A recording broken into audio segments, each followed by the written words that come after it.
তারাতলা কাণ্ডের প্রতিবাদে তৃণমূল ছাড়লেন প্রাক্তন তৃণমূল কাউন্সিলর বিশ্বরূপ দে। তৃণমূলের গাফিলতিতেই তারাতলার এই ঘটনা ঘটেছে, দল ছেড়ে দাবি প্রাক্তন তৃণমূল কাউন্সিলরের। আজকে সত্যি ভারাক্রান্ত, একটার পর একটা ঘটনায় যেভাবে তৃণমূল কংগ্রেস এবং জোড়াফুল জড়িয়ে পড়ছে তা চোখে দেখা যায় না, বিশ্বাস করা কঠিন। তারাতলায় গত প্রায় 48 ঘন্টায় যা ঘটল তা অত্যন্ত দুর্ভাগ্যজনক বললে কম বলা হবে, নিন্দনীয়।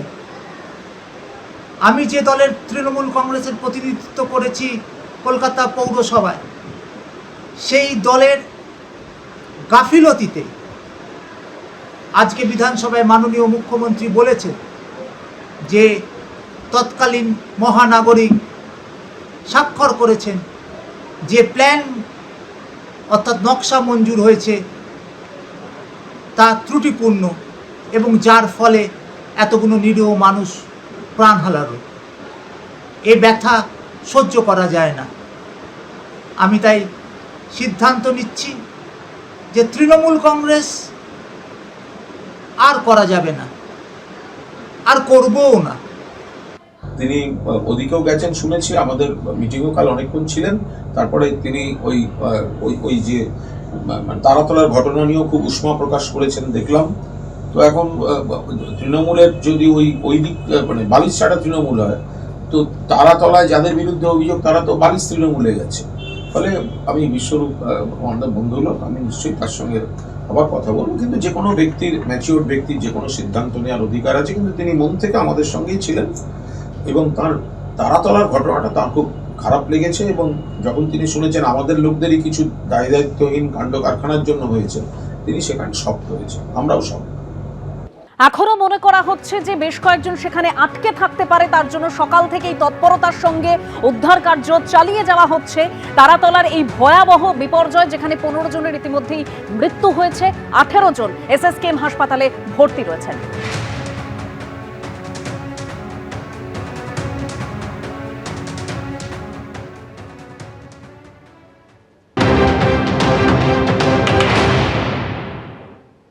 एनडीआरएफ और रेल साथ मिलके काम करती है, तो हमें पता है उनके इन्वेंट्री में क्या क्या इक्विपमेंट्स हैं। तो प्रोसेस को थोड़ा फासन करने के लिए आज हम प्लान कर रहे हैं, थोड़ी एग्रेसिव कटिंग करेंगे, क्योंकि जितने फ्लोर्स पे हैं विक्टिम्स की संभावना, उसको हम लोगों ने एकदम क्लोज इन कर लिया है। तो बाकी जो लेफ्ट आउट इलाके को एग्रेसिव कटिंग के लिए रेलवे से रिक्वेस्ट किया है, उनकी भी टीम हमारी टीम के साथ काम कर रही है। और कोशिश है, अभी हमने फिर से दोबारा एरिया को एनालिसिस करने के बाद 3 ऐसे स्पॉट्स को आइडेंटिफाई किया है जहां हमें सस्पेक्ट हो रहा है। वहाँ पूरे ऑपरेशंस कंटिन्यूस अभी तक चल रहे हैं, बिना नॉन स्टॉप, और टीम्स हमारी लगी हुई है। उनके निकालने के बाद एरिया स्कैन किया हमने, हमारी वेरियस टाइप्स ऑफ इक्विपमेंट्स है जिसकी हम मदद ले रहे हैं। टेक्नोलॉजी हमारी पूरी बेस्ड है। अभी हम सेंसर्स को यूज़ कर रहे हैं, लाइव डिटेक्टिंग सेंसर्स यूज़ कर रहे हैं, लोकेटिंग कैमरास यूज़ कर रहे हैं, सी थ्रू रडार्स यूज़ कर रहे हैं, जिसके थ्रू हमें कुछ उनका टेल साइन मिले।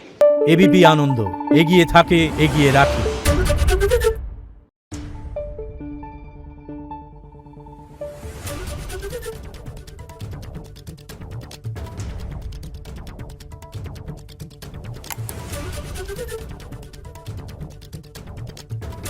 Thank you.